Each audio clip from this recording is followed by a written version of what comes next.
Hey everybody, so I wanted to show you a few movement practices that I've been doing. I've been seeing a new chiropractor, been having some knee issues, and a lot of it stemming from my lower back and my pelvis, which is just crazy. But I wanted to just show you a couple things that I've been doing, some movement exercises that have been really kind of helpful in finding some nice stretch, not only through my hip flexor, but also my quad, and then some hamstring engagement. So a couple things to mention before you try these movements. First is, you'll notice I have my mat kind of folded up here and then I'm against a wall. So both of these are things that can be really helpful. The mat's folded just to take a little bit of the pressure off my knee when I do go down onto my knee. I also have a couple yoga blocks available to make the floor a little bit closer if I need that. And then finally, you might want to grab a strap, because if you can't reach your foot, this could be really helpful. So the first thing I want to do is, let me unfold my mat actually, is I'm going to show you just a stretch for your hip flexors and for your quad that may be kind of helpful and may also be a little bit uncomfortable. So for this hip flexor stretch, I'm actually going to use the wall.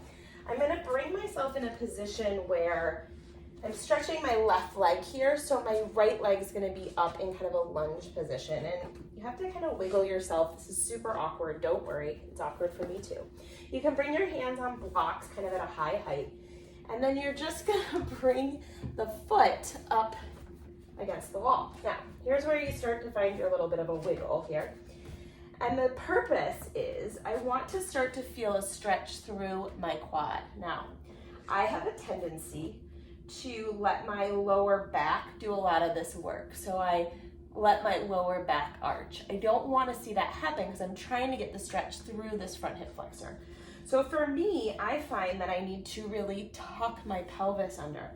I'm trying to find a more upright position here. And then as I come upright, and I can even put my hand on my thigh, I start to feel a really big stretch through my hip flexor, the front of my quad here. Engaging my glutes is going to make this even more intense. So staying here for a couple rounds of breath.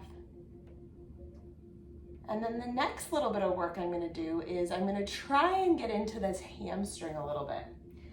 Try is the key. Now, if you feel any cramping, it's just your body telling you, well, we haven't done this before. So what I'm going to do here is I'm going to look to first press my foot into the wall. And again, that's going to really engage the quad.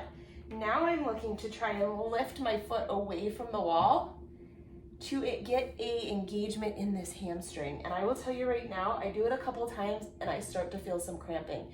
You'll notice I'm already trying to arch my back. So keep tucking my pelvis under and finding that engagement and release, engagement and release. I'm gonna bring this foot down. Whew, that is intense in the back of the hamstring. Just one thing that you can do that's gonna help you maybe get some stretch out of that quad, get a little bit more engagement in the hamstring. Let me show you on the other side, just so you can see one more way that I'm getting into this. Another angle might help. Again, I come into kind of this 90-90 position and then I wiggle my foot onto the wall. I wish there was an easier way to get here. And then you're just gonna have to play with kind of the placement of the knee so that you can find this position. There we go. And then, again, I'm bringing myself upright. I have to tuck my pelvis under. That's when I feel it in the quad here. Breathing into this, feeling the sensation. Allowing my leg to settle here. Finding any little adjustments that feel good or not so good. Keep tucking the pelvis under. Press the foot into the wall. Notice how that might intensify things. Engage this glute. Notice how that might intensify things. And then next is the hard part. I'm going to try and pull my foot away from the wall. That hamstring starts to light up. I notice some tension. Put it back. Again, pull. If you have to lean forward, you can do that. Keep the pelvis tucked. Pull and back. Pull and back. Lower that back down. If that felt impossible, it's okay. You could also do this on a chair. I'm going to show you that really quickly. One more way to explore this if you felt like there was no way you could get into that shape. All right, so if that did not feel at all accessible to you, that's totally fine. We're gonna try the same move on a chair. So I have my chair and my yoga mat so that it doesn't slip. It's also kind of near a wall here. What I'm gonna do is I'm gonna bring my foot, again, I'm gonna use the back of the chair as kind of like my wall, all right? So can't see the top of my head, but that's okay.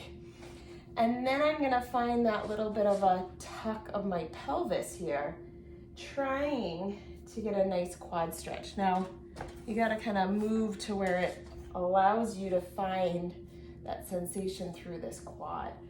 I really have to focus on tucking my tailbone, tucking my pelvis, engaging my glute here to start to find that sensation.